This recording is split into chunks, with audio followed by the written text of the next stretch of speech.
up, guys, and welcome back to Skins in the Game, episode number 78 in the house. What up, J-Dubs? Hey, I'm back. I know they missed us last week, but we're back and better than ever.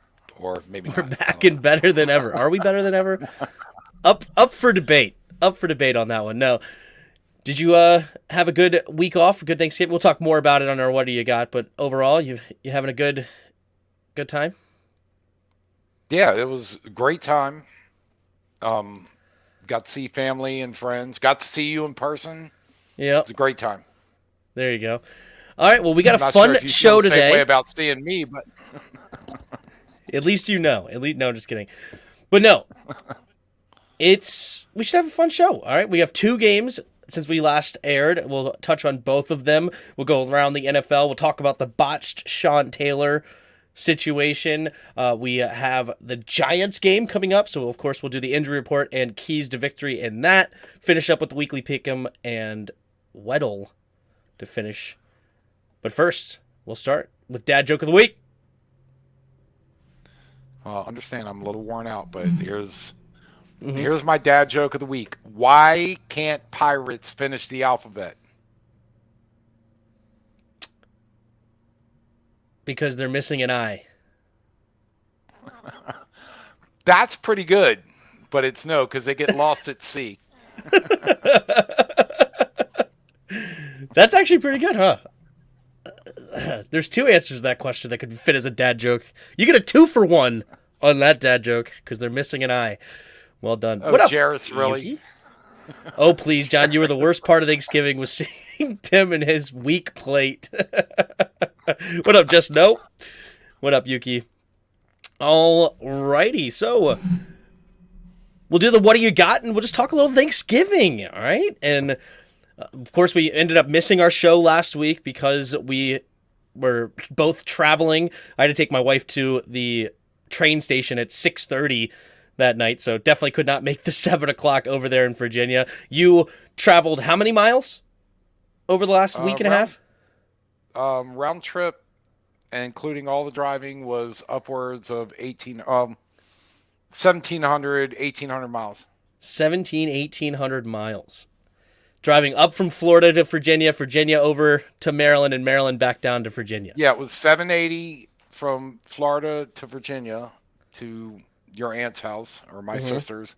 And then it was about 70 miles over to your Aunt Jeannie's house, and then close to 800 miles back here on Monday. So, and a tremendous amount of partying. Yeah. Best part of the dad joke, or best of the show is the dad joke. See, we got fans of the dad joke. There you go. Thank you, but no, Abel. Yeah, in our house, you are going to bed early if you go to bed at 1 a.m. Like, if you say, yeah, I went to bed early last night, 1 a.m. I'm pretty sure a couple of nights there's people that went to bed with the sun coming up. Yes. I'm sure. Oh, I definitely told my wife, who didn't go with me, that when the next morning she was like, well, how was last night? And I said, I was good. I was in bed by 2 o'clock. I was in bed by 2 o'clock. Yeah, that's how the wine. And also, it's a several day event. So you got there Monday night? Yes. I got there Wednesday night, and then we both didn't leave until Saturday morning. So it's a multi-day event. I was actually the last one to leave Mary's house. I was actually surprised by that. Yeah, it was just me, Mary, Rob, and Robert. Yeah, but you went house. home. You went home, didn't you? Yes, I did go home. I did not go to another party. I went to Jean's house, and just so everybody on here understands, we have a term that's called getting Jeaned. Getting Jeaned. Yeah. She's got FOMO where she will not let you go to bed. Or, yeah, like, she will not go to bed until you go to bed. But then also there's nights that she will not go to bed and then won't let you go to bed. Right. So that's fun. Good, but I'm glad you had a good time. And, Jarris made fun of my Thanksgiving plate. Somebody forgot to make mac and cheese. I should have brought mac and cheese with me. Nobody made mac and cheese at our Thanksgiving get-together. Really? Mac and cheese? Yeah, we always have mac and cheese. Mac and cheese is one of the best parts. Well, that was when the kids were young and wouldn't eat anything else. Well, I mean, the food was pretty good. Everything was good, but I was just surprised we had no mac and cheese at all for Thanksgiving. Well, That was a strange one to me, to say the file least. your complaint with the committee and we'll see what can go on. As I said, I took blame. I should have brought. I didn't realize nobody would have it, so I should have brought it myself. But oh well. What are you gonna do? All right. Well, I'm glad we both had a really good Thanksgiving. Yep, and we did beer Olympics though. How'd you like beer Olympics? It was fun. I realized that now that the kids are college age, that us older people are now. Used to be we were the King Kong. Now we are being challenged by people. Yeah, that was my mistake. I drafted no college age kids. I know. Our youngest player was 27. I know. And we had one player throwing it backwards in beer pong. But we did come in second out of the four, so it wasn't like we embarrassed ourselves. Somebody embarrassed themselves. And if your Uncle Jim doesn't get a blindly lucky home run beer pong shot, We could have won first. we could have won first. So That's tough. But anyway, all right. You ready to go around the NFL? from what I can remember, because it's the last week has been a blur, but you lead the charge, and I'll Yeah, no chime kidding. in when I can. Well, there were some good games on Thanksgiving. Every single game was within a one-score game. Yep. We have the Buffalo Bills nearly losing to the Lions. The Lions gave them a run for their money. They had to literally score a last-minute touchdown, Josh Allen to Stephon Diggs, to win that or I think it was just I think Diggs ended up catching that touchdown, but yeah, they had to get a last-minute touchdown to win that football game. Otherwise, Lions would have made a huge upset. But then we had the Giants and Cowboys. What's up? Wait, before you move from the Buffalo game, I take full responsibility because if you remember at the beginning of the season or early in the season, I said the Bills were the team to beat. And I swear that ever since I said that, it was like they're the scary team. Then ever since I said that, I kind of feel like they've been struggling in most games. So I take full responsibility. But yeah, they're not the powerhouse most thought they were going to be because Josh Allen has really come down to earth. Like he's had like 8 interceptions in the last 6 weeks or 5 weeks or something like that. Like he has not been that elite quarterback. Yeah, but I understand he was to. injured. He got injured. I don't think he's complete. I think that screwed him up. So, in all fairness, they were talking about maybe last week's the week before Thanksgiving that he might be getting back to 100%. But yeah, he got injured and they got a ton of injuries, which always hits a lot of teams. Fair enough. Yeah, why can't Detroit finish games? It's because their defense is horrible. Their offense can put up points, but their defense is one of the worst in football. It's really bad. And I feel bad for Dan Campbell because I think he does need another year or two to turn around how bad that roster was. But currently they have I believe a top 3 pick or a top 4 pick, or at least a top 5 with the Rams pick right now because the Rams are super struggling. They only have 3 wins right now on the year. Yeah, that's another surprise. The Rams are not good. I think San Fran has righted their ship, but early on, if I remember correctly, they weren't that good. So this year it's been very hard to pick on the NFL schedule. Very hard. Very hard. And then we had the Giants and Cowboys. So this was an in-division game for us. And a lot of people were rooting for the Cowboys in this game. They were saying the Giants were the easier team of the two to catch. We still have them twice on our schedule. Did you agree with that? Did you find yourself ever rooting for the Cowboys on Thanksgiving Day? I can't go that far. But I can't argue with the sentiment that if we're going to get into the playoffs, which we can talk about that situation later, but I can't say that I was rooting for the Cowboys, but I was not rooting for the Giants either. I just watched the game, made my pick, and I think I actually picked the Giants to come. I'm trying to think. I got 1 out of 3 right. Now I'm trying to remember which one it was because New England didn't cover. Maybe it was the Giants that covered on Yeah, because it Dallas. was a 9.5 point spread. The Cowboys did end Yeah. up winning by 8, but yeah, going into that game was a 9.5 point spread, which I thought was definitely high. So I would have taken the Giants there. Of course, the Cowboys made it interesting at the end as far as spread is concerned, because the Giants, excuse me, apologies, the Giants were pretty much handling that game, at least for like the first 2.5 quarters. They had the lead 13-7 at halftime. The Cowboys ended up scoring twice in the third quarter, but the Giants were right in that football game up until the Cowboys finally pulled away in the second half. Right. So, By the way, let's really mhm. quickly take care of menu suggestions or comments on the chat.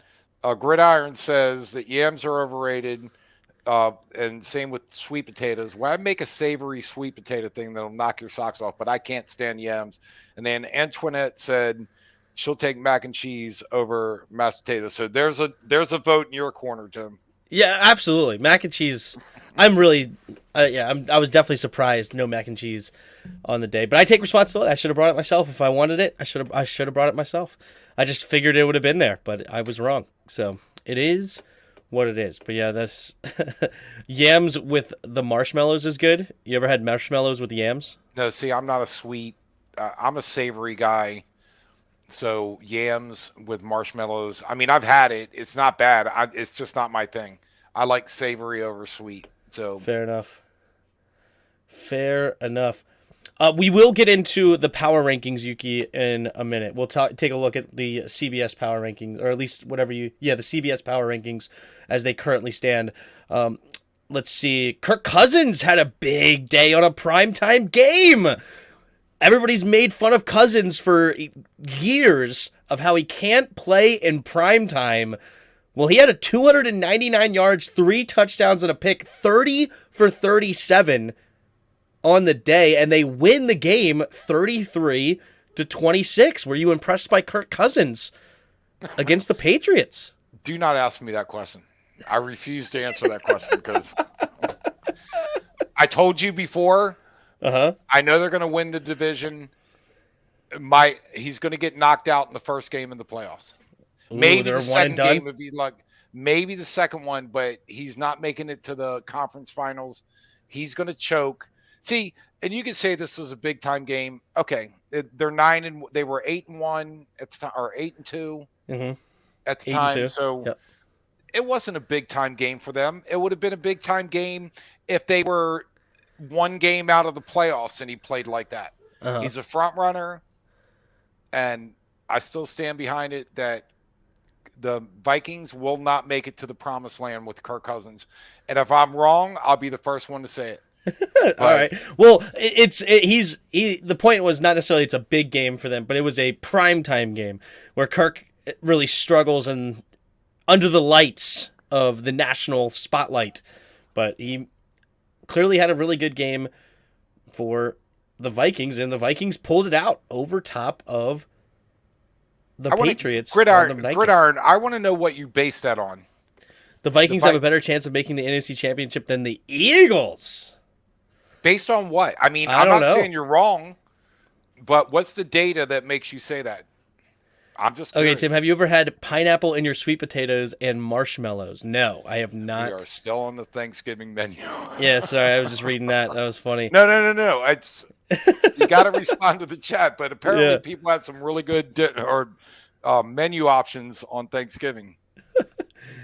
Yeah, do you fry in butter or ghee? Pretend it's apple pie, just don't add sugar? What? I don't know. Yeah, Oh, no, I guess sweet potatoes, I guess is what the situation is. I don't know.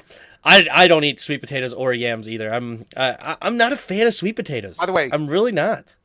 and Regular Antoinette, potatoes you're are so right. much If better the to me. cinnamon, well, Antoinette is right if she's talking about cinnamon without sugar, cinnamon the spice, and fry your sweet potatoes.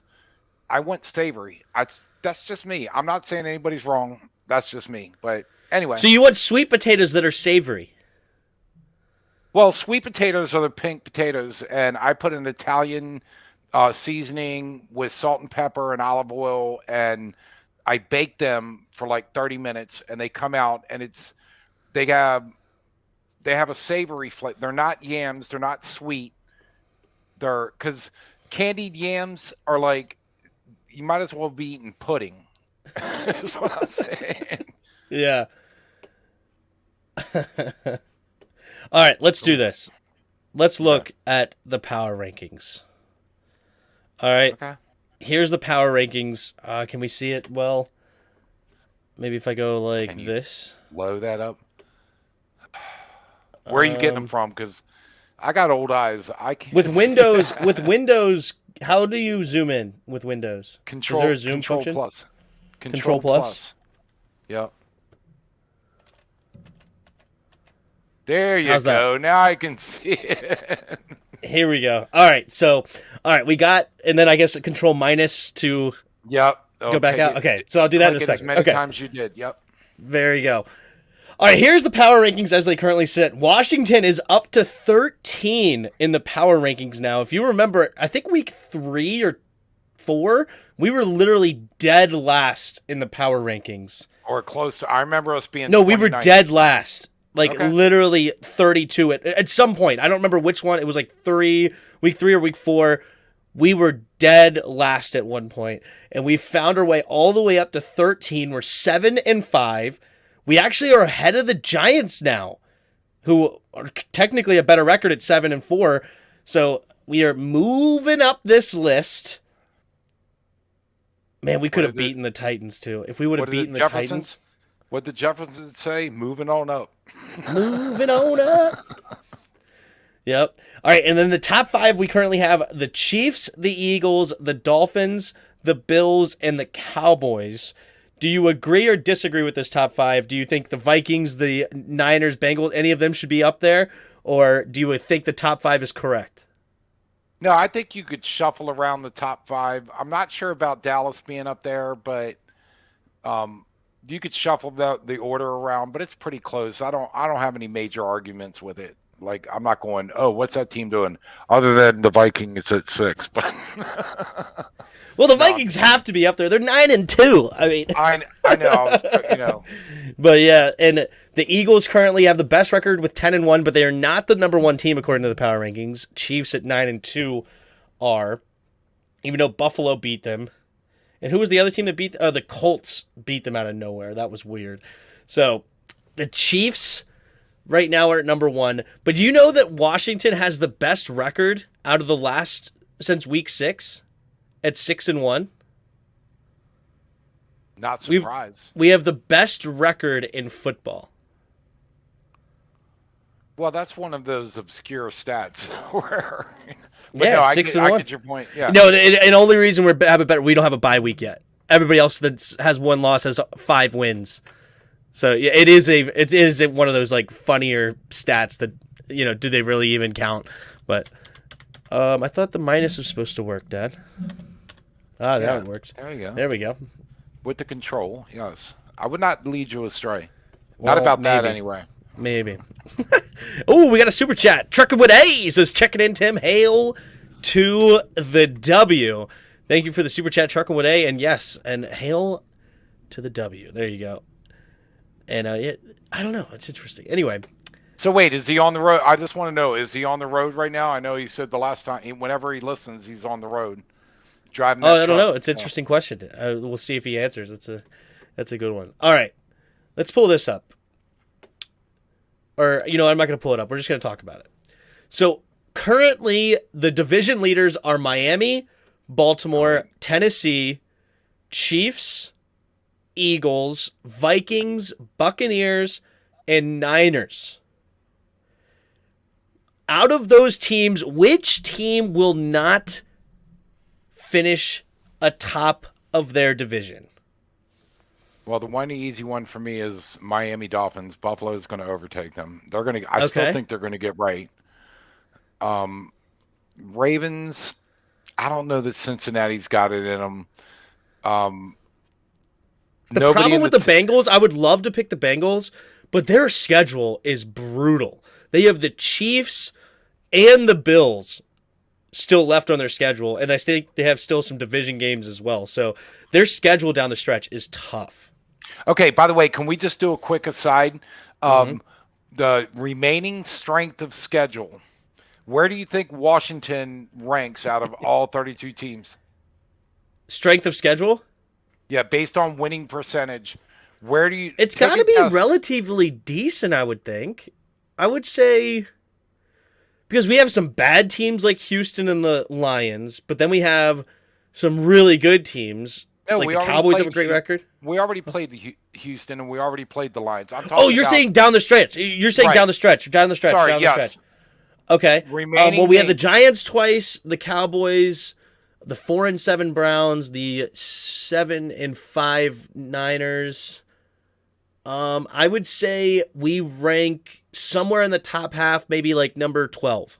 Nope. According to this, we rank at number 3 at 600. The 3? the ranking of the remaining schedule is the winning percentage of those teams right now is 600. Do you know who's number 1? The Bengals. No, actually they're number 4 Okay. behind us. 591. Number 1. And I don't. I know Who's it's number a 1? big. It's the Giants. The Giants Oh. are at their remaining schedule is 688. And Chicago's got 625 in between us. But yeah, we're ranked at number 3. Wow. So, but if we beat the Giants twice, then I think that changes. But anyway, Wow. go All back right, to we what got some I more just super wanted. chats here. No, you're Okay, good. no. Second Giants game Saturday or Sunday, you think? The second Giants game, I guess is that around Christmas? Oh, they're going to do the Saturday night games, right? Is that a flex game? No, we should be playing them. So we play them I the can 4th look. bye week. I think we play them Sunday the 18th. It would be the Niners game that's on Christmas Eve, potentially. But is that one of the flex games that they can change? Hold on, that's December. That's But we week wouldn't have any 16, games on right? Saturday, December 10th, right?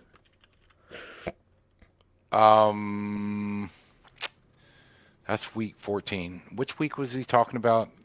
He said this is second Giants game. Second Which is Giants game after the should bye. be. Yeah. Which is after the bye, so that's December.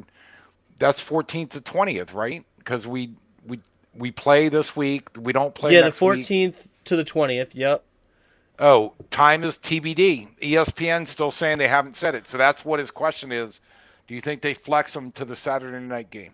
So, okay, they won't flex them to the Saturday night because we don't play Saturday night. But I do imagine we should be flexed because right now it's the Patriots and Raiders. All right, looking at the rest of the schedule, who else would be even interesting at that point? Titans and Chargers is a little bit interesting. Sorry, What's up? Tim. Don't they have a couple Saturday night games in a season? I thought they Yeah, did. but that's not until the next weekend with Christmas Eve weekend. Oh, okay. So we're a week early. Yeah, All right. a week ahead on this one.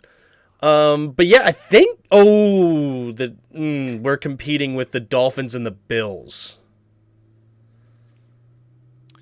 I think it all depends on what matters at that point.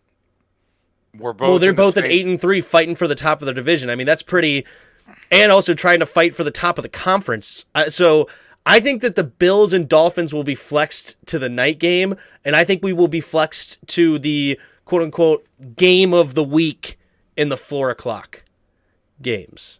No, that makes sense. Unless they switch us to Monday night. But could they do that? I don't think so. Wait, do they have anybody? It's Rams Right and now- Packers on Monday night.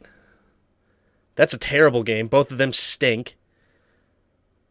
No, you're talking about week 14. I thought. Yeah, week 14, okay. Monday, Yeah. December 19th.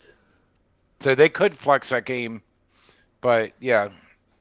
And I know when they made the schedule, they thought the Rams and the Packers were going to be a juggernaut game, and neither one of them has really righted their ship. I think so. the most interesting way to do this would be to put us at Sunday night and then the Dolphins and the Bills on Monday night. But I don't know if they would switch it to a Monday night. But I think we will be like the game of the week in the 4:00 hour on Yeah, because Sunday. they're not changing the Patriots and the Raiders on Sunday night, right? Oh, I think they will because the Raiders, unless the Raiders win the next 2 weeks and make it somewhat interesting, but I So don't what would think happen? that. Are you saying? Yeah. Are you saying that? And I'm sorry that I don't understand this or have a full understanding that they're scheduled for the Sunday night game. They would actually move them back to the 4 o'clock game and then switch. Hmm. Okay. Potentially, they may not, but they could, and they have in the past. All Yes, right. So sir. Gridiron Always says on the they only. road when I caught the stream. So All Truckin' with right. A is on the road. And I like what Bod had to say. He goes, you shouldn't super chat and drive. You might get a ticket. You have to pull the rig over. So do not stop super chatting, but make sure you're not doing it while you're driving. Hey, you only Be need to late on steer your the- delivery. What's You up? only have to steer the truck with one hand. You can push super chat with the other one. Yeah, there you go.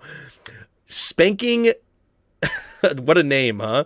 3 weeks. Where can I find that merch? Still got the info. I took it down for now. I haven't. I need to come up with a new piece of merch before I put it back up. But thank you for asking about it, and thanks for the super chat, $1.99. Did you see his name? His name is pretty funny. Spanking midget cheeks 3 weeks. You actually made me read that out loud. I did not make you read anything out loud. I just asked if you saw the name, and you went and read it out loud. That was all you. I just didn't stop you. All right. So, to answer my own question earlier, I think that I agree with the safe bet is definitely the Bills will end up overtaking that division. And I said it's going to be a tough road for the Bengals, but I still really like the Bengals. I have the Bengals winning the AFC North by the end of this. I think they will turn it around. Even though they have a tough schedule, I think they can beat the Chiefs. They did it twice last year, so I think they can still beat the Chiefs again this year. If they get Jamar Chase healthy and back, they still have a great quarterback, obviously, in Joe Burrow. I think that, and also the Ravens just lost to the Jacksonville Jaguars, so... Yeah, but just for the record, Ravens have one game in the division, so Cincinnati would have to beat them outright. If there's a tie in the record, Ravens get it. I think they play against each other one more time. Oh, okay. I'm just saying, as it stands right now, they'd have to they play the final game of the year, January 8th. So it could come down to the very last game, and I got the Bengals. All right, so let's move down. Tennessee Titans, I don't think it's overthrown. Kansas City Chiefs, I don't think they get overthrown. Eagles, I really don't think they do. Vikings obviously are not getting overtaken. I don't think the Bucks do either. I still think they're struggling, but they got Atlanta. I don't think Atlanta outdoes Tampa Bay, so the only other possibility is Seattle taking over the 49ers, and I'd say that's a possibility, but I don't see it a lot. The Niners have the recipe to win in December, though, so I would not bet against the Niners right now winning that division. So really I think we agree, really the only two possibilities are Buffalo and Cincinnati. Oh, I will say that Atlanta has a shot. They're only a half game out, but I think they're the third best shot. Okay. In that. So you think think they actually outplayed Tampa Bay through the rest of the season? Is Tampa Bay that messed up? I don't know. Tampa Bay, their offensive line is a revolving door right now for sure. I don't know what the strength of schedule is for Tampa Bay, so maybe they have an easy lane down the stretch. And I would not say that Falcons should be favored by any stretch of the imagination, but I wouldn't count them out. I mean, they literally have the same amount of wins. They're literally only a half win. So they're one Tom Brady injury away from Tampa absolutely falling into the tanker. Right. All right, so Tampa Bay on the same strength of schedule remaining. Their opponents are 443. I'm looking for Atlanta. They're even lower. It's 421. So they're comparable on strength of schedule. Like, I wouldn't even think it's that far away. I think it's probably like 60-40 Bucks win. Like, I think it's the Falcons have a legitimate chance because they're well coached with Arthur Smith, and they have a pretty good scheme as well. Like, they gave us a run for their money. We were not just blowing out the Falcons. So anyway, all right, let's move how on many to. teams Oh, do go we ahead. actually blow out? Sorry. True. But our run defense has been like top tier, and they were killing us in the run game. Yeah. They would average like 7 yards a carry or something crazy like that. So anyway, there's that. All right, let's hop into some Washington topics. Before we hop into the Washington last couple of games and Heinicke things and stuff like that, did you see the Sean Taylor quote-unquote statue business? All right, full disclosure, I watched it or read about it because you told me to, because I've been on the road, but I did read some things about it, so give your opinion. I think it was horrible. Horribly done yet again. The concept or the idea was great, but the execution as normal for this team was horrible. All right, first of all, we can't make a statue. We're going to get a poorly made mannequin with wires and stuff from Dick's Sporting Goods to hold up his stuff. I could not find a picture of it, though. Did you see a picture? I could not find a picture. Oh, yeah, I can pull up a picture. Hold on. Sean Taylor statue. Yeah, I'll pull up a picture for you. But it was just embarrassing. As you like, what in the world is this? Let's see. I'm gonna pull it up. Let's do this. It's a product of a.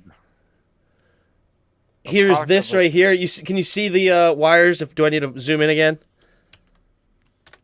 No, it's basically just his gear hung on a hanger. Yeah, it literally like they put a bunch of coat hangers together.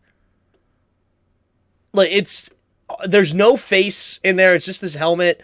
They put this glass box and like they unveiled it, right? They pulled the thing over the carpet or whatever. They unveiled it, and the crowd was like, "Yeah!" And then as soon as they pulled it off, it went like, "Yeah!" Okay, let me try to give them the benefit of the doubt just for a second, and they don't. Right, I don't know why you would ever do this, but go ahead.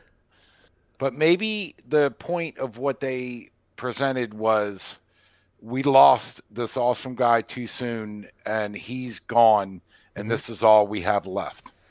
So maybe the crowd was cheering, and they realized, no, they're showing that we lost a guy in his prime way too soon. So maybe they were trying to actually show that this is his gear, but he's gone. So that's why they did it like that.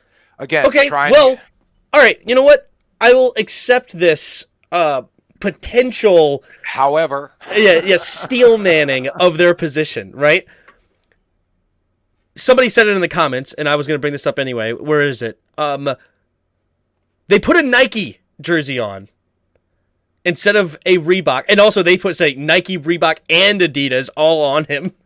They have Adidas shoes, Reebok pants, and Nike jersey. So we couldn't get a game-worn jersey from him. So it'd be one thing if it was like actually his jersey, actually his helmet, actually his stuff, right? And I'm not going to hate so much on the soccer cleats.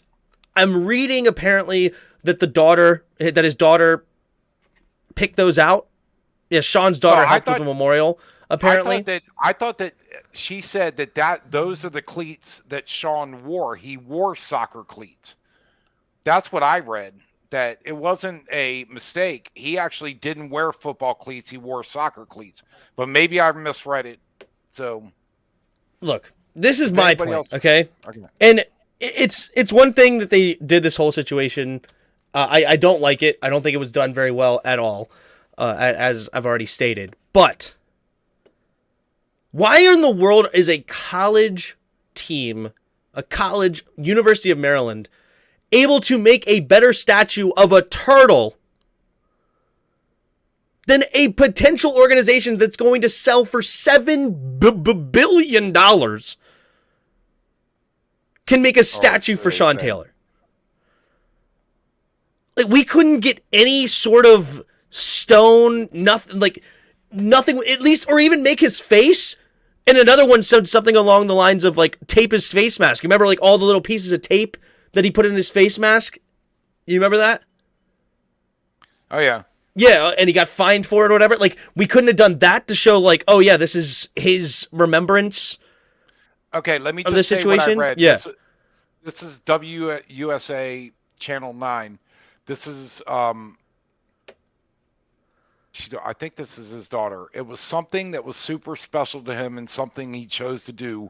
She told WUSA 9. It was beautiful, honestly. They put everything that he wore, soccer cleats, little things that were special to him and that he did as a player.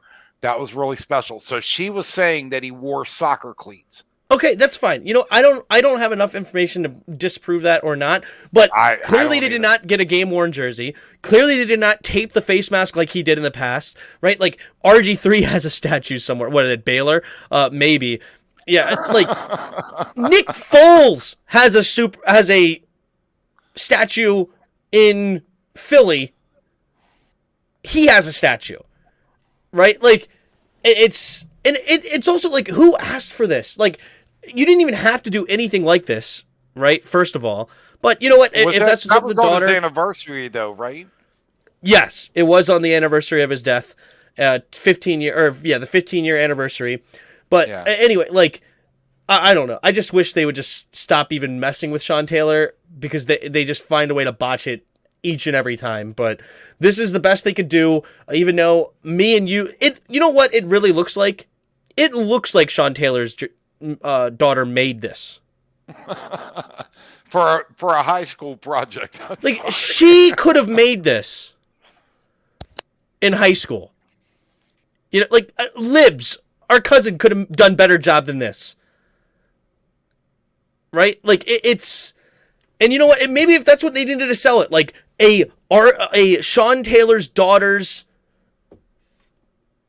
remembrance or tribute to her father, right? Like, that's how they needed to do a better job selling it. Like, this is her thing that she made, instead of just, oh, an RG or a Sean Taylor statue or a Sean Taylor memorial. Like, it needed to be done more where, or sold more, that this is what she decided to make, and then that would be fine. Like, if she put this together where she doesn't have like a ton of experience and design and all this kind of stuff, but this is what she wanted to do, all right, that would be a much more of lenient thing. But we are a $7 billion organization, and all we get is a mannequin that they stole from Dick's Sporting Goods. What Ugh. even? No, actually, you just insulted Dick Sporting's good.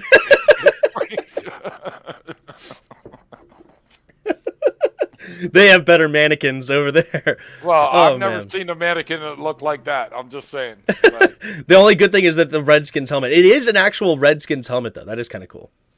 So it's not a well, W or a Commanders one. this is just another one in the line of things that they have just missed the mark. Yeah. And maybe, like I said, trying to give them the benefit of the doubt. Maybe they had an intention, but they did a poor job. If that's the case, they did a poor job of communicating it and left everybody thinking, what the hell? Like, what were they thinking? Mhm. And maybe I mean, I know the daughter tried to chime in and say, oh, yeah, this is, no, I agree. It was very cheesy. And, Yeah. If Sean Taylor's daughter was behind it 100, then and if that's what she wanted to do, then we should respect that. And as I said, like, if they sold it agreed. more than that, and like it was actually something that she put together and she made, more power to them. But I feel like they could have had her input and done a whole lot better job. Yeah. Like, with her input, like, okay, you want soccer cleats? We'll etch that into this stone that we're making out of him. That we want soccer cleats of the ones that you pick out, right? You wanted, these gloves. All right, we will etch those into the stone. Like, we could have had her input and still put a lot more effort into this and made a real tribute to Sean Taylor, or at least have a game worn jersey at the. That's Or crazy, but even it if is. she wanted the ghost thing, or he wasn't there, make it look much more like him with just his body not there, instead of looking like Yeah, just yeah. Or put it in like one of like his most famous poses. Like, I don't remember what would be off the, like, picking up the fumble, or something like against Tampa Bay in that playoff game, or maybe one of the interceptions that he had. I think where he could have had like 5 interceptions in one game, but he dropped You a know what? couple. But yeah, I something just along had the those lines. idea. Yeah. Have a locker in the locker room and that stuff just hanging in the locker. Yeah, And with if you the wanted to shoes on do. the bottom. Like, here's what he wore, but he's not here anymore. But yeah, this lopsided, or not even, that's too harsh, but it was like, just, I agree. Yeah, and then they put a glass thing around it so nobody touches it. Honestly, because I think it would just fall apart if somebody touched it the wrong way. But there's that. Anyway, all right. Enough about the Sean Taylor situation. We love Sean Taylor. I wear his jersey every Sunday here, and I wish that we did a better job in his memory. But oh well. What are you gonna do? What are you gonna do? All right. So as we already mentioned, we did miss the show last week, and currently we're 2-0 since we last aired. We beat Houston, and then we beat Atlanta, 2 games that we were favored and we should have won. And we took care of business, and we did win. But before we get into the actual games, I have this question. We're 5-1 with Heinicke. We've won 6 out of our last 7. And I put a poll out there for the chat, and 42 of you voted. I appreciate all of you. Does Heinicke deserve credit for being 5-1 for Washington?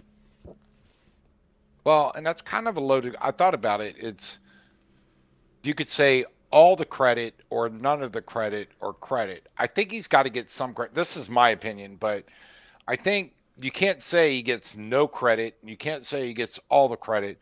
So your question is, he's got to get some of the credit. So I'd be surprised if anybody says no, Well, a because lot of people are saying, well, first of all, in our poll, 23% say no, but some people may have accepted it in your, or kind of put it in your thought process of like, okay, it's kind of a weird loaded question, because I actually had a similar thought process to you on that. We can get more into that in a second, but there is a portion of the fan base that actually is giving him zero credit. And they are going as far as to say we are winning in spite of yes. Taylor Heinicke. That Heinicke is making it worse for us. Yeah, I've read that. If Carson Wentz was in with the offensive line he has now, he'd be lighting it up. That's what they're saying.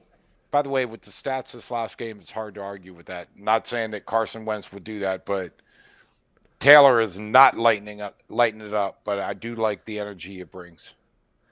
So, all right. So you say yes, he deserves some credit, and that you don't agree with the Heinicke deserves zero credit, right? How much credit? You could put it in there based on a percentage if you want, like a made-up percentage, or you can say if Carson Wentz was in the game, would we have the same record? Or do you think the record would be different if Carson Wentz was in the lineup? So you're asking me that? Yeah, so you could do one or both of percentage, like what out of 100, or you can say like, all right, if we had Carson Wentz, we would have the exact same record. We would be 6-0 in that time. Would we beat the Vikings? Would we have a worse record? What do you think? No, I think with the way you posed it, that do I think we would have done better with Carson Wentz? No. Mm-hmm. I think the majority of the credit needs to go to the defense, which oddly enough, at the beginning of the season, I said, I'm not worried about the offense. I'm worried about the defense. Much like Buffalo, I was completely off. Yeah. But no, I think the defense deserves, holding them to 13 points, the defense deserves the majority of the credit.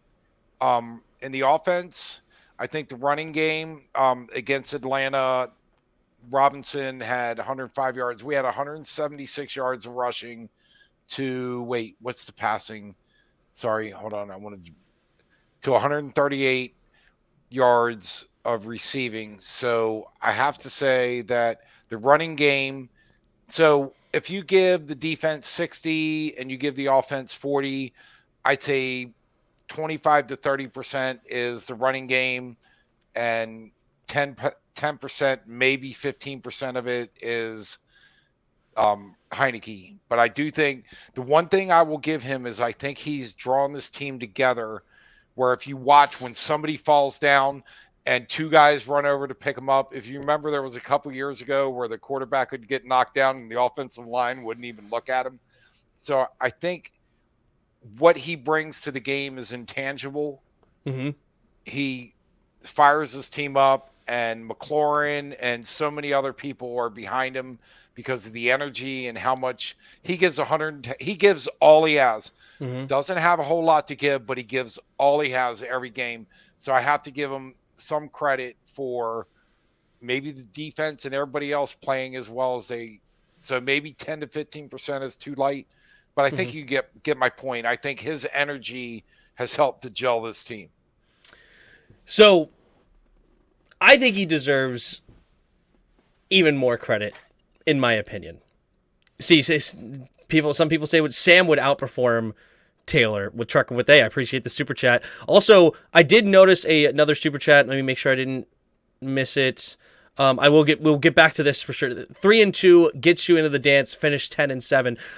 Yes, 10-7 will definitely get you into the dance for sure. I appreciate that K80 tick that you are sending super chats. But yes, definitely 10-7 gets you in, and I think 3-2 is very reasonable down the stretch. I don't think that's impossible at all. But anyway, and yeah, some people say Sam would outperform. Well, that's an unknown. It's possible, but you don't know. Sam would be an interesting beast actually, because he does have the escapability as well, similar to Taylor Heinicke. But the problem with Sam is he's not going to know the playbook nearly as well as Heinicke either. Where Heinicke, especially of late, he's made quick decisions, got the ball out of his hands to the right receivers in a lot of situations. Yeah, he has moments where he overthrows Terry in the end zone, or he gets a little bit late to John Bates in the back of the end zone and the guy gets out of bounds, or the horrible interception that he had against the Falcons this last game right before half, where he just threw it straight to the defender in a very weird way, and it ends up being Jahan Dotson's only target on the day, was just one that he had no chance in catching. But that being said, Heinicke is definitely winning games over what Carson Wentz would do, in my opinion. Here's some stats that I like to show here. Under Carson Wentz, our third down percentage was 35.8%. With Taylor Heinicke, they're 45.2%. 9.5% better in the third down, which also helps our time of possession. Yeah? Hold on. You got to put your thing down. Sorry. Thank you. People would argue that Heinicke has a better offensive line than Wentz does, so it's not fair to measure that. But keep going. His offensive line is horrific. It's so bad. Like, I understand the statistics are like in a different way, but literally Carson Wentz was running into sacks is a whole other situation. Like, he was running into them instead of Heinicke actually avoiding them. Or think about it. Like, anyway, hold on. Let me just say this, and then I have more to add for sure on that. Time of possession, we've held the ball for 57.5% of the total time in the last several games, and with Wentz, we only held it for 51.7%. So we did hold the ball more than our opponents, even with Wentz, but it's been improved with Taylor Heinicke. Oh, a lot. And a big part of that is converting on third down, keeping drives alive, keeping our defense off the field, especially earlier in the game, and not allowing their offense to get more attempts. Here's more stats. With drives allowed for our opponents, we've had 2 games where we did with Heinicke that we've allowed under 10 drives. That never happened with Wentz. The only other time we allowed 10 drive with Wentz is the game we won with Chicago, right? But we allowed 13 drives against the Eagles, 13 drives against the Lions, and 12 against the Titans. Whereas the most we ever allowed with the other team is 11. And also one of those 10s was Houston, and you could say that it was only 9 because we had that pick 6. So they had back-to-back drives that I counted as 2 drives. But you could say that was just 1 drive if you really wanted to, because there was never a change of possession there other than the pick. But anyway, so when the team has the ball less, they're going to score less because percentages, they're not going to score on every single drive. But when you give them more opportunities, that's when you have more opportunities to get a broken play, the big plays to Kez Watkins, the big this, the whatever, blah, blah, blah, for those situations, right?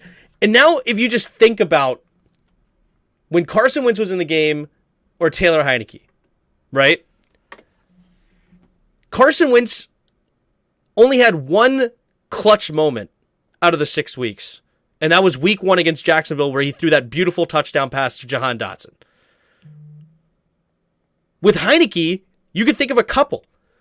Against the Packers on that 3rd down, throwing off his back foot with anticipation to get it to Terry McLaurin to save a 3rd down, to keep the drive alive, to not allow to give the Packers the ball back and try to get the situation. Do you remember that play? Yeah, I do. I'm just thinking back that Yeah. Carson Wentz had 7 touchdowns in the first 2 games. Yeah, but in Yeah, that but second game, he had 3 touchdowns against Detroit.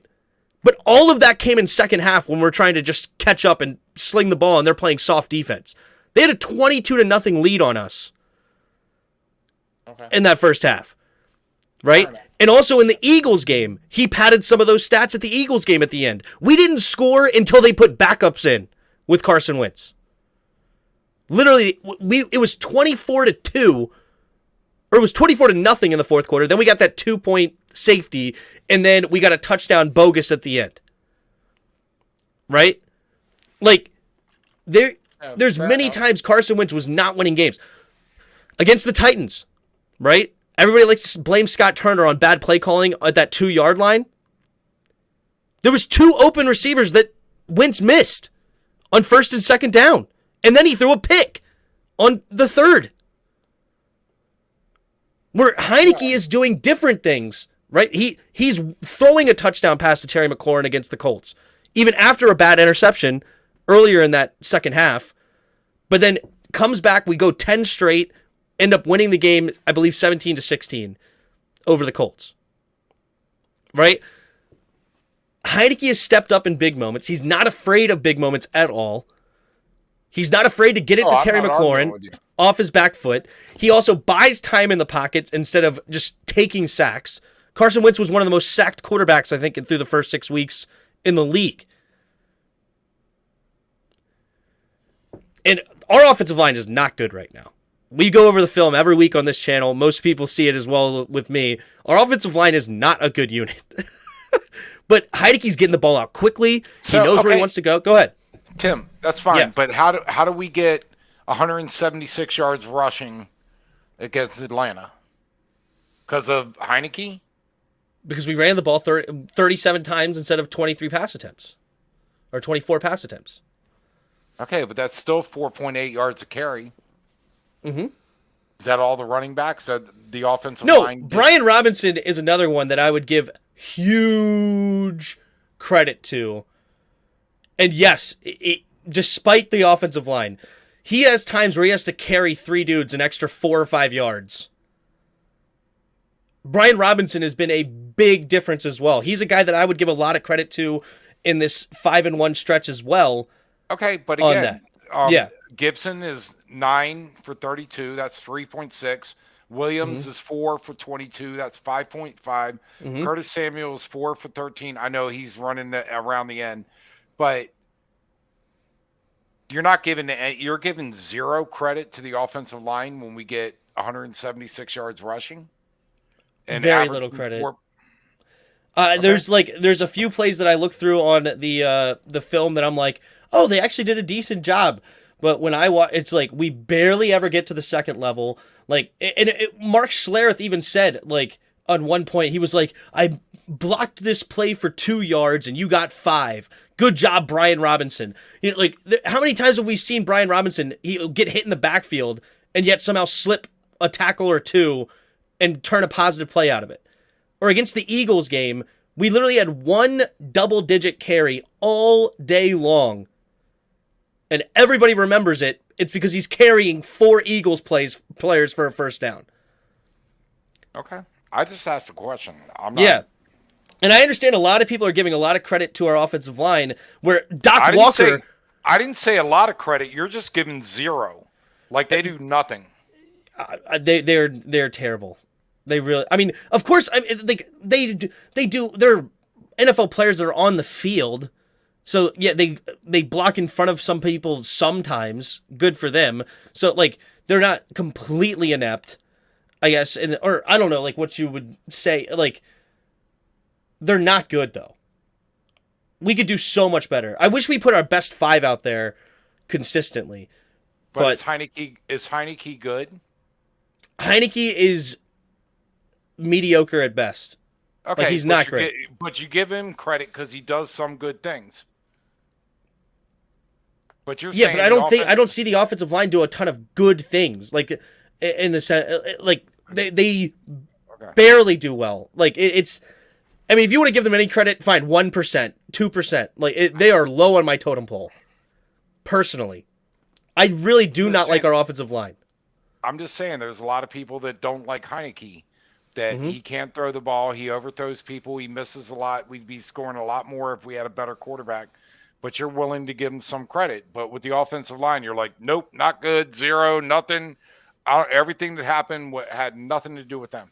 Yeah, So because I'm just yeah, and it's because Heinicke does things that people just seem to forget. I guess sometimes, like one of the biggest plays of that Eagles game that nobody or like not like that very few people talk about, especially if you don't like Heinicke, was an incomplete pass.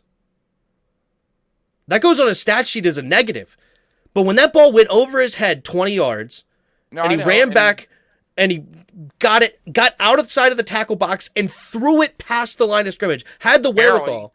Yeah, barely. had the wherewithal to get it past the line of scrimmage. And we ended up scoring a touchdown on that drive. Carson Wentz maybe gets to that football, and even if he does, he just jumps on it and takes a sack, and we do not score a touchdown on that drive.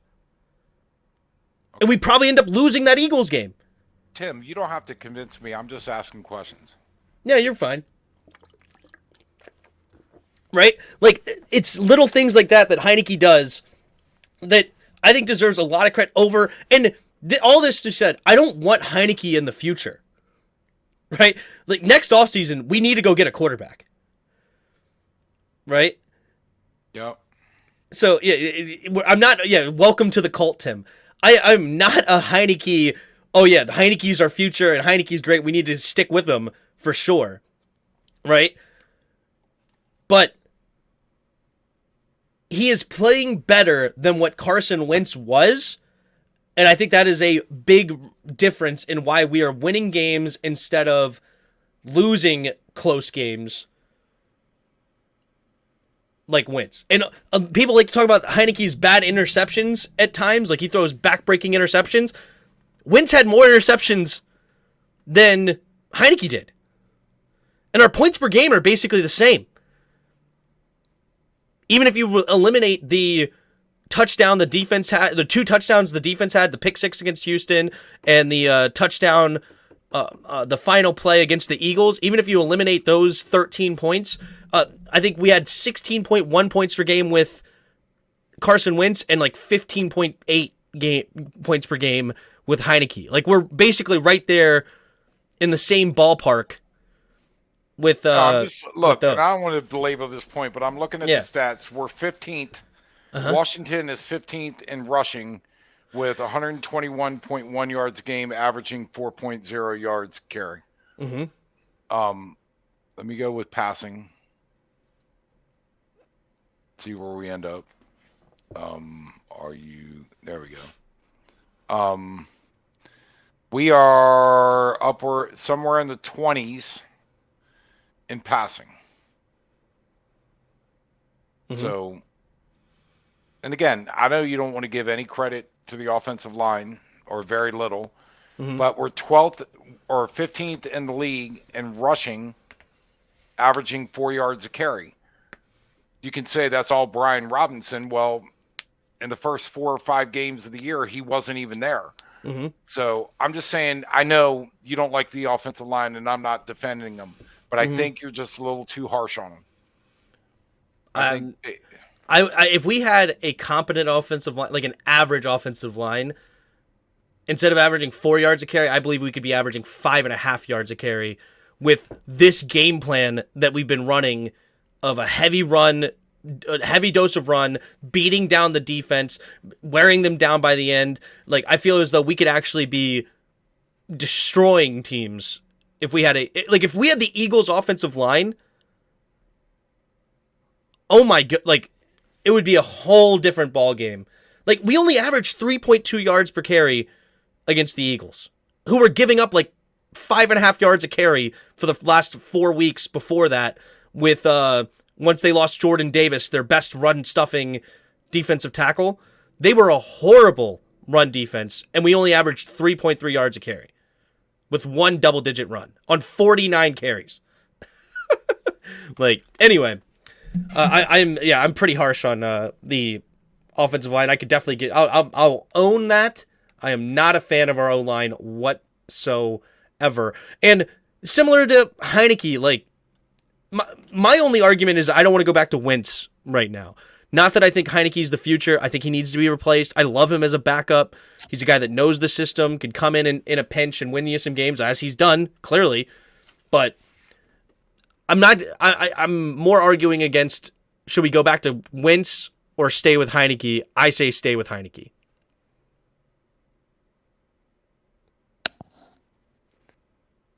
Alrighty then.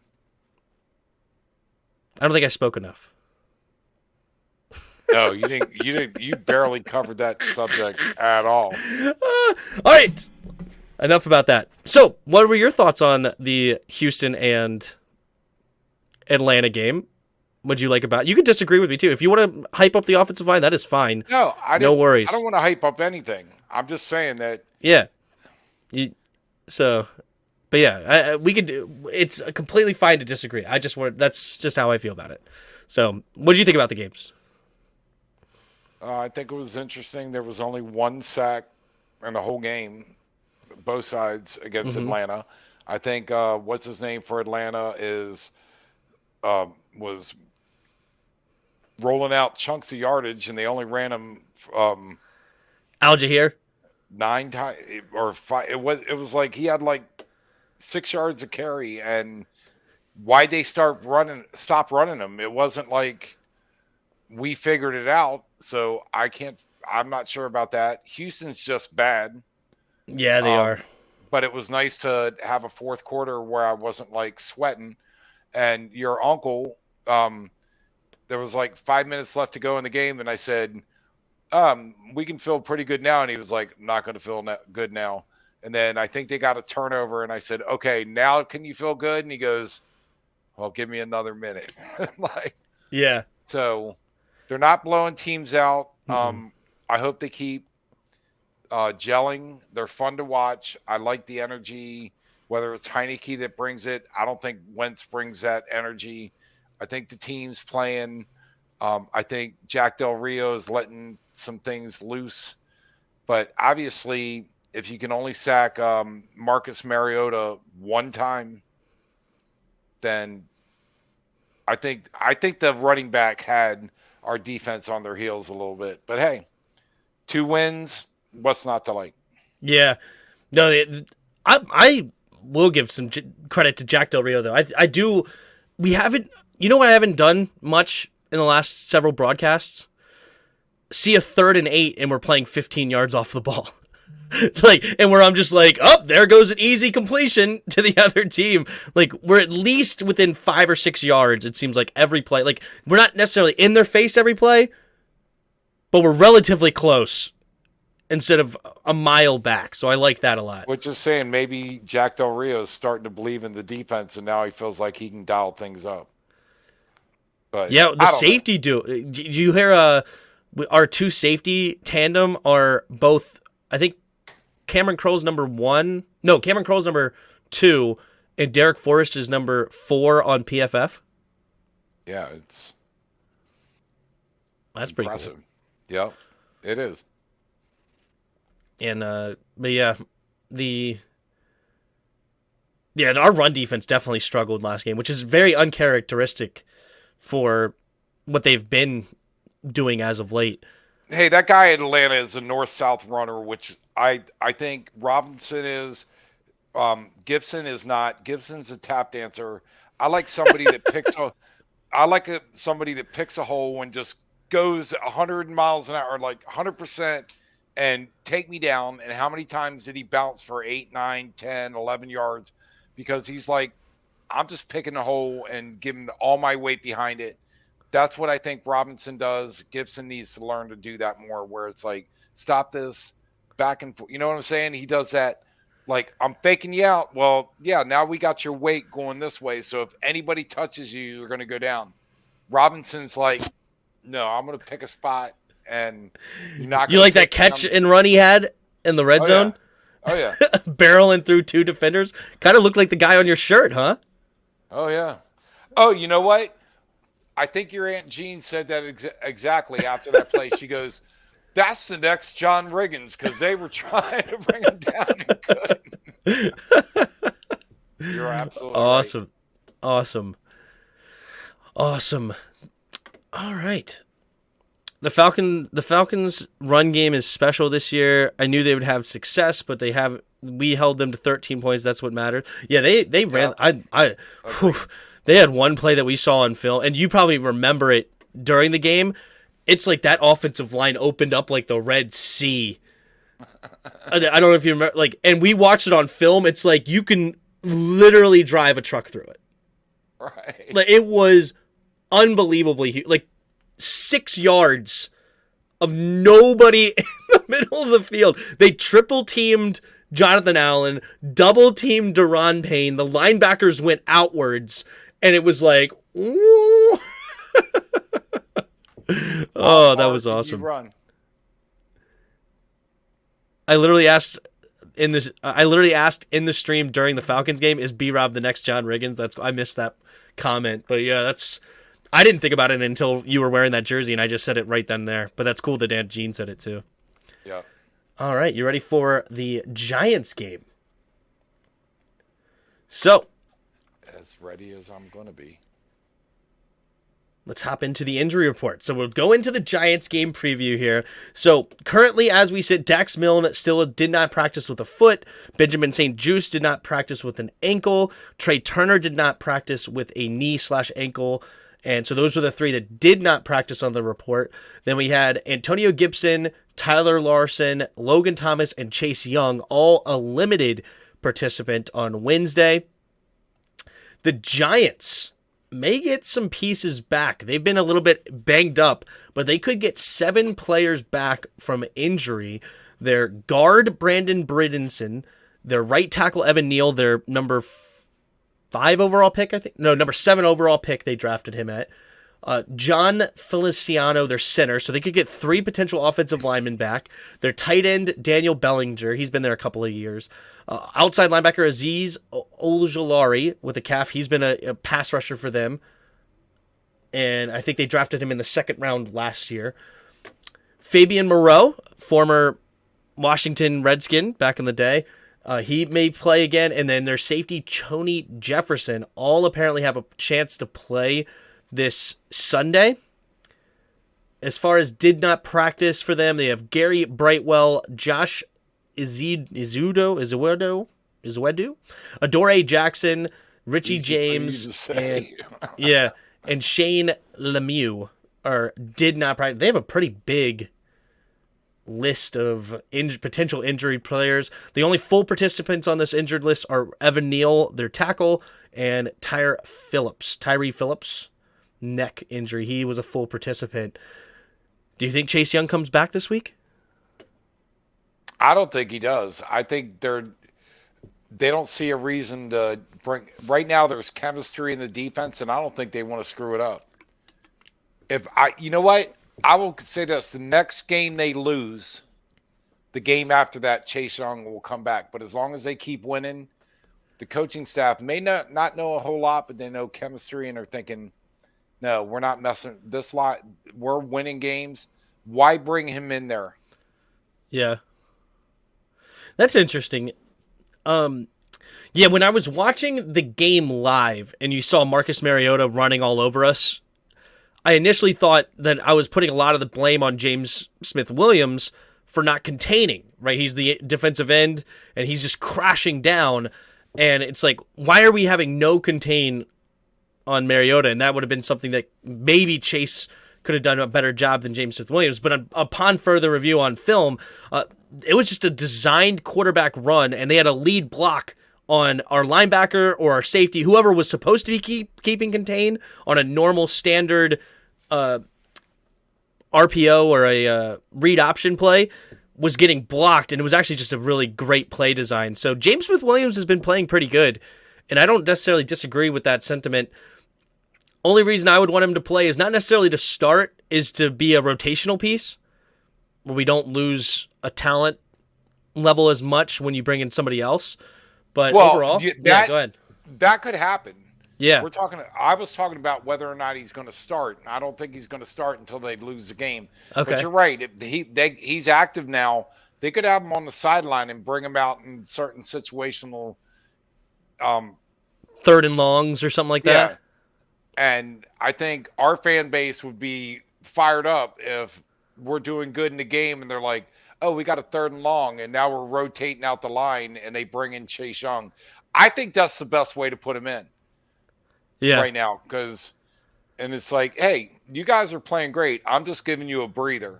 So let me just come in and play this one play without feeling like you're messing up the chemistry. So, yeah, Douglas asked, Wes Switzer was designated to return. Doesn't that mean he could play any week? He's not even on the listed on the injury report. So, yeah, he probably was a full participant then. I didn't hear anything about him, but as far as the injury report from the commanders.com, he was not even listed on here at all. I can look at let me try to look at the ESPN injuries. Let's see what it says about him. By the way, while you're looking that up, Bodhisattva, you make a very good point that Jace has zero edge discipline unless we get rookie Chase. I don't want him near. Yeah. It's hard to argue with that. Wes Switzer was given a designation to return to practice Wednesday, open the window for the center to return from IR. So I guess he's still listed on IR currently, but he's allowed to practice? I don't know how it works. I do know Cole Holcomb went on IR a couple of days ago, which is sad to hear.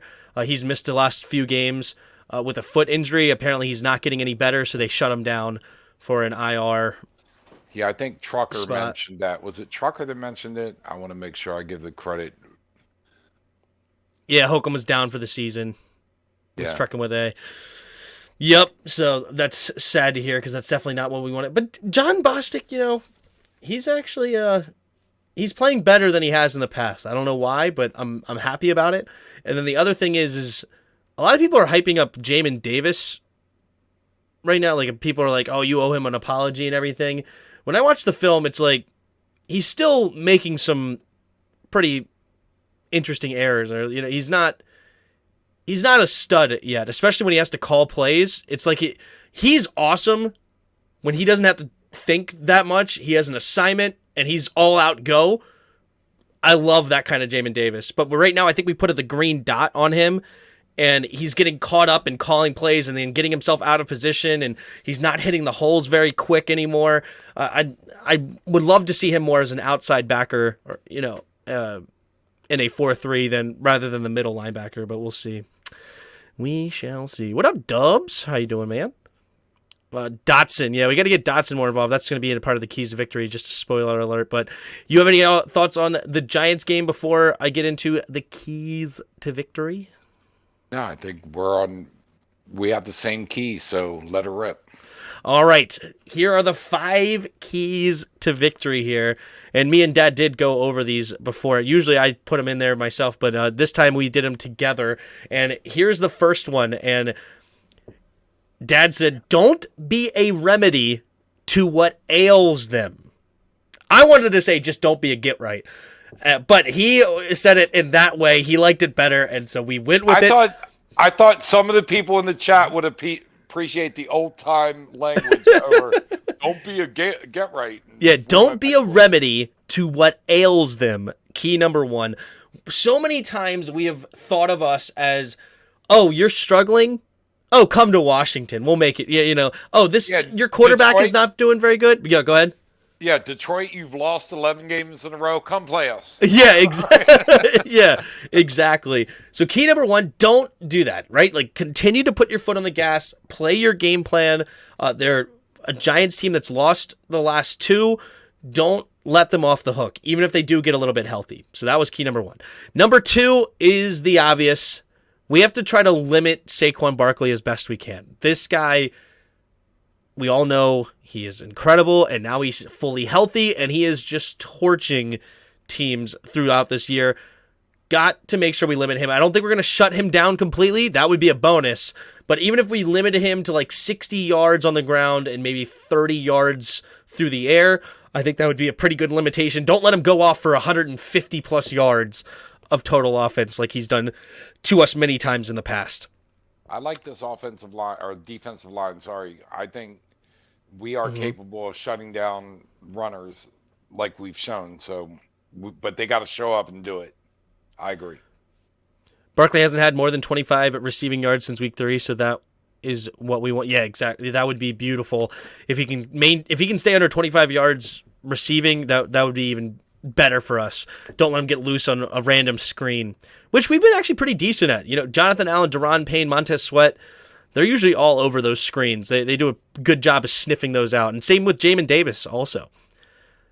By the Number way, 3, go ahead. Truck and Wit is the next one. You're one step ahead of us there, Trucking with A. Yeah, I'm more concerned about Danny Dimes. That was key number 3. Don't let Danny get loose, right? Mariota, we talked about it, had like 50 some odd rushing yards last week against us. Don't let them. We've seen it so many times with the one that we all have just barreled into our memory of Landon Collins getting sucked up too much, having to chase Daniel Jones, and Daniel Jones running away from Landon Collins, turning on the jets and running for like 50, 60 yards downfield. Yeah, and Mariota had how many yards on the day? 49 on 6 carries, 8.2 yards a carry. Yeah, let's not have Daniel Jones also get out there and run all over us. We do a spy. Yeah, Jamin Davis could be a great spy in that situation. He's a great athlete, could keep up with them. If Del Rio is going to call that, like, yeah, he saw what Marcus Mariota did. Call a spy.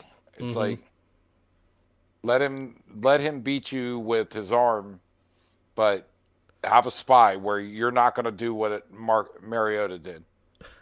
Just my opinion. But I have a bad feeling, but I have to say it. I've had visions of Daniel Jones being our next QB. Yeah, no, that's not going to happen. All right, on to number 4. Get the ball, to our wide receivers more. Is key number 4. Out of the 14 receptions that Taylor Heinicke had last week, only 5 receptions went to receivers. 4 of them to Terry McLaurin. Let me double check that. Yeah, 4 of them to McLaurin, and 1 of them to De'Ami Brown. Jahan Dotson only got 1 target last week.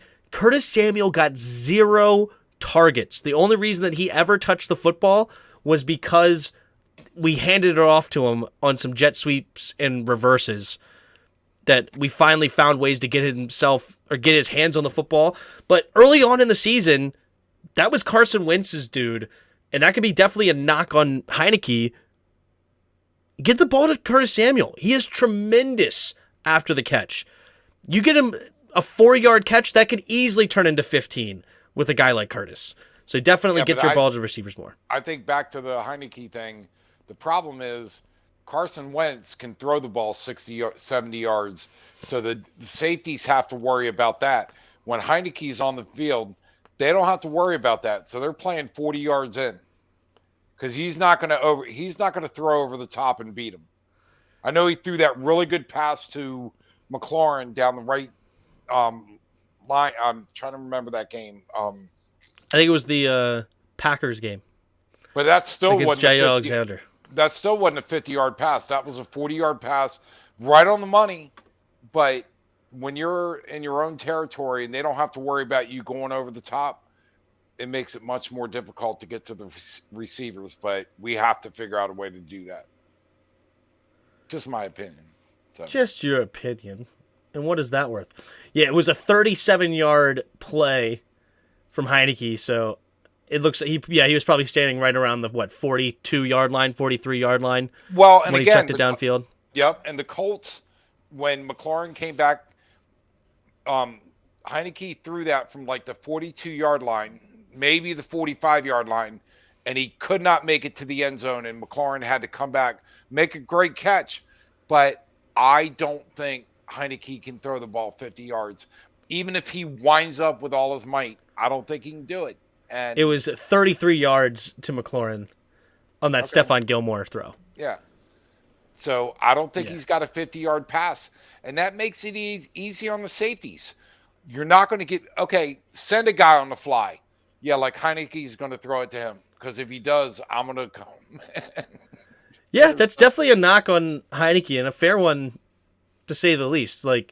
And there is definitely reasons to want Heinicke not to be our starter next year.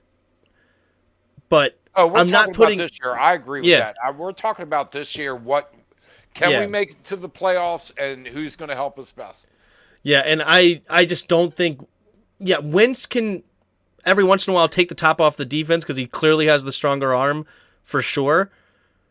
But there's so many little things that Heinicke does that Wentz does not do the rest of the time, and it makes it harder on the entire offense, in my opinion. But Well, and I agree. what's that and I'll for? just say this about Yeah. Wentz. I want the Wentz that the year the Eagles went to the Super Bowl, he was fired up Wentz. I think we got the checked out Wentz, where he got a knee hurt and it happens to a lot of players. I'm not bashing him about it, but he's not really into it anymore. And you saw it where it's like, I'm not, I'm not getting hurt again. So Right. I think that if we had the Super Bowl year Wentz, great, but we don't. True. What is True. saying? And then, Hold on. I just wanted to do key number 5, and then you can read that. Key number 5 for me, the Heinicke luck continues, baby. The Heinicke luck continues because that's, he is a lucky son of a gun in a lot of ways, and his story has been awesome, and I hope it continues. And I would totally say the Heinicke luck, keep it up, baby. Keep it up. All right, let's do some weekly pick'em Weddles, and we're gonna get out of here. What did Bot have to say? Actually, sorry. I thought it was in some kind of code. He says, J-Dubs, we don't want to. Have you seen this? Score too fast. Score too fast. Okay, thank you. I was saying score two first. I'm sorry. I'm an old guy. I don't get this. All right. Yeah. Keep them on the field. I get it. Yeah. Keep the offense on the field. Yeah, exactly. Well, that's another knock on Tim, you make your own luck. Sorry. Yeah. In order to be lucky, you got to be decent, right? You still have to be okay at the game. Like, I don't care how much luck I have. I ain't going out there winning games for the Washington Commanders here. But yeah, no, that for sure. Taylor just needs to score in the red zone, and we are okay. Yeah, more scores in the red zone would be good, but I don't know what our red zone percentage is with him in the game or not. But go ahead. No, you were talking about Pick'em. Yeah, got 9 right last week. I am now 2 points out of the money. I got 88. Third place has got 90. Oh, the first place dude in our league is absolutely kicking butt. He's got 106 points right to my 88. So I'm not catching him, but I have a shot at, I'm 5 points out of second. But so anyway, let's see if we can keep it up. And this last week, I did not change any picks. It's like, you know what? I do all this research and it gets me nothing. I'm like, we're going to do it tonight. And that's where I'm going to stick. So, all right, let's do it. All right, so we have Buffalo rolling into New England, giving them 4. Buffalo. Yeah, do you think Buffalo's are? I still think they're going to get right, but I'm all about Buffalo. So Pittsburgh is rolling into Atlanta, giving Atlanta 1. Pittsburgh. Yeah, I agree with that too. Pittsburgh had a good game last week. TJ Watt's back. That's huge. Yep, huge. So Green Bay is rolling. All the favorites are away games, but Green Bay is rolling into Chicago. I felt like I was overusing that, but everyone was. Green Bay is rolling into Chicago, giving them 4. Um, give me the Packers. I actually saw what somebody posted earlier in the chat that Aaron Rodgers is checked out, but I'm going to put Green Bay there right now. I'm going to think about it. Yeah, but freaking Justin Fields is not there. If Justin Fields was still in the game, like Bears are bad without him. Bears are Yeah. already bad, but you take away their best offensive weapon, and it's not good. Oh, their quarterback is out. Yeah, he's hurt. Yeah. Oh, I did not know that. So I agree. Okay. So again, Jacksonville is rolling into Detroit, giving them 1. Detroit. Really? Okay. I I can live with that. I like Doug Peterson though, but And I I like think he Dan needs some Campbell. time. All right, and I think Peterson needs some time to right the ship in Jacksonville. All right, Minnesota is at home. Now, give me the smell test on this one. Minnesota is at home giving the Jets 3. Jets defense is really good. Jets defense is like serious good.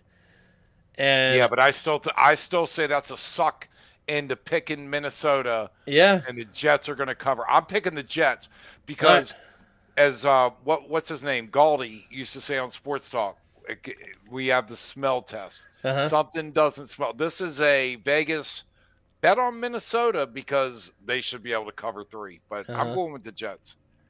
Oh, You what in? time is the Minnesota game? 1 o'clock. Everybody's gonna say pick the Vikings then. Yep. All right. I'm picking the Jets. I'm going. In fact, in my pick 'em, 70% of the people have Minnesota. I'm going against the grain there. Plus, All I don't right. like Kirk. You know that. Uh-huh. All right. Washington is going to New York. They're favored. Washington is favored in New York at 2.5. Well, You we know I always pick can't pick a good. Washington. I Yeah. know, but they're favored Uh-huh. with a team that's basically got the same record. All right. So Philadelphia is at home against Tennessee. What do you think the spread is? Guess what the spread is against Tennessee? For who again? Philadelphia at home against It's Tennessee. Tennessee 9.5. It's 5. Huh. They are Vegas is plucking the, but I'm going to go with Philadelphia because I think they have no pressure. They're just having fun. So Okay. nobody's going to is scaring them right now. So anyway, so Baltimore is at home giving Denver 8. Denver. Think you think what's his name, Russell Wilson is still No, I just is think they'll keep it within 8. And the defense is really good in Denver. all right. I'll buy it. All right, so Cleveland's rolling into Houston, giving them 7. Everybody's saying picking Tennessee. Tennessee does like to stay in games. They run the ball. They All run right, the you know ball what? well. They stick in there. All right, you know what? Because of the chat, I'm switching it. All right. So come next Wednesday, I'm going to give you. I'm either going to say thank you or give. No, I won't give you shit. I'm not even going to lie. I don't care that much. So all right, so Cleveland in Houston giving them 7. Cleveland. Deshaun Watson's coming back. Yeah, but is he 100%? But I'll pick Cleveland. Well, Deshaun Watson's 100%. He's not. He was suspended, not injured. Oh, right. Gotcha. He's still got to get in the. The groove. So here's an interesting thing. Is this even right? Seattle is going into the Rams, giving them 7.5. Yeah, because they don't have Matt Stafford. Matt Stafford's hurt. Oh, that's right. All right, we'll go see it. You're right. I remember hearing that. So Yeah, yeah, but they have hey, some no-name quarterback that I had never heard of. I really don't yeah, even but do know. you know what the records are of quarterbacks that you don't know? They're pretty good. But all right, Yeah. we'll go with Seattle. All right, San Fran's at home, giving Miami 4. I think that's slanted too. But Wait, San Francisco's giving Miami 4? Yeah, San Francisco at home is favored by 4. Yeah, give me Miami. If you give me Miami with points, I'm almost always taking that. Okay. So KC is in Cincinnati, giving them 2.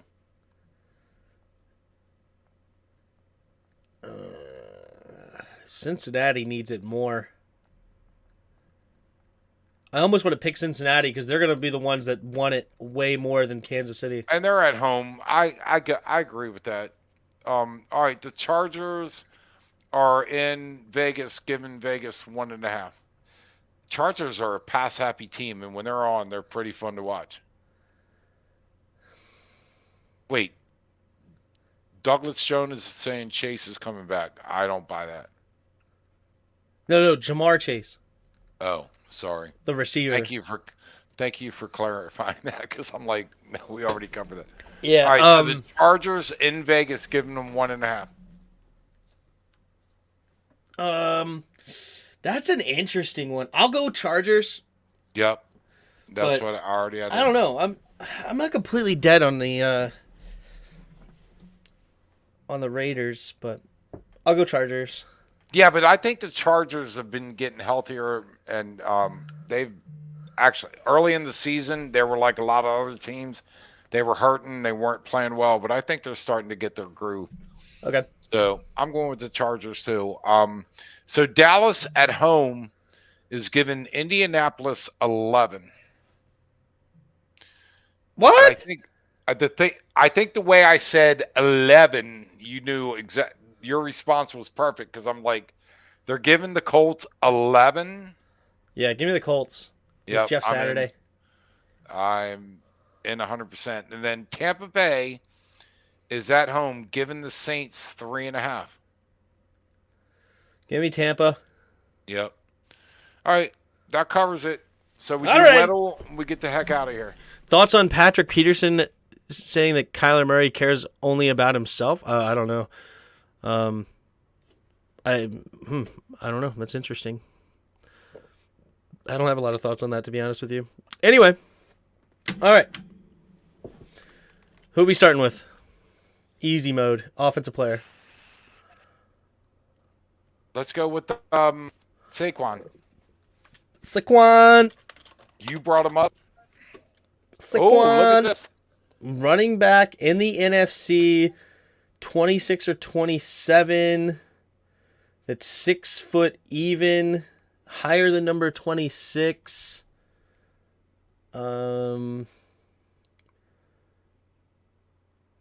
Okay, let's think. So not So NFC not East. NFC South. Is it Kamara?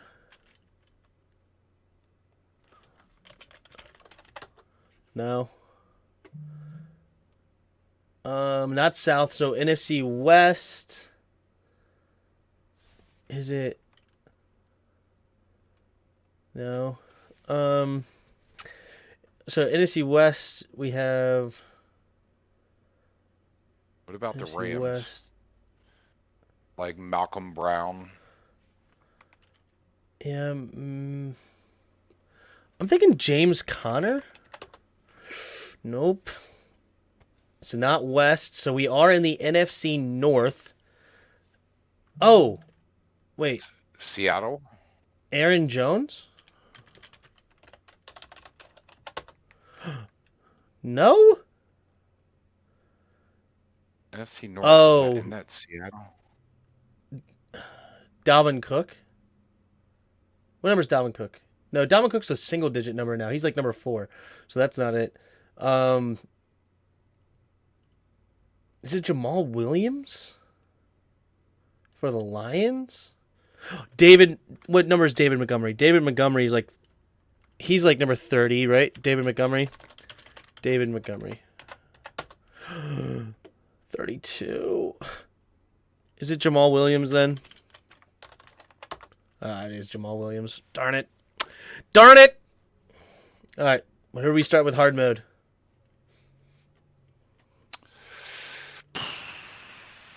Trying to think of somebody on the Giants defense, just because I try to go. Kayvon Thibodeau? Sure. K. Is it K? No, it's Kayvon. Oh. Kayvon Thibodeau. Oh, we got defensive end. Another NFC East. No, Or, sorry, not NFC NFC East. NFC, rather. Older than 21, higher than number 5. But under, so he's either 6'3" or 6'4". Let's go with. Oh, why can't I think of anybody's defensive ends that I want? What about Nick Bosa? What about Nick Ooh, Bosa? okay. Nick Bosa's a good one. Good guess. All right, 6'4", not in the NFC West. We got the height right. An older guy still. It's an older dude. Let's go with Cam Jordan. Or Cameron Jordan. Oh! hard mode, my rear end. Boom. There you go. There you go.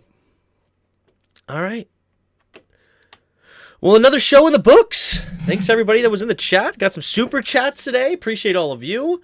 The chat was hopping tonight. Yeah, love all the great comments. Humorous. You guys got a great sense of humor and a lot of good information. So never try that again.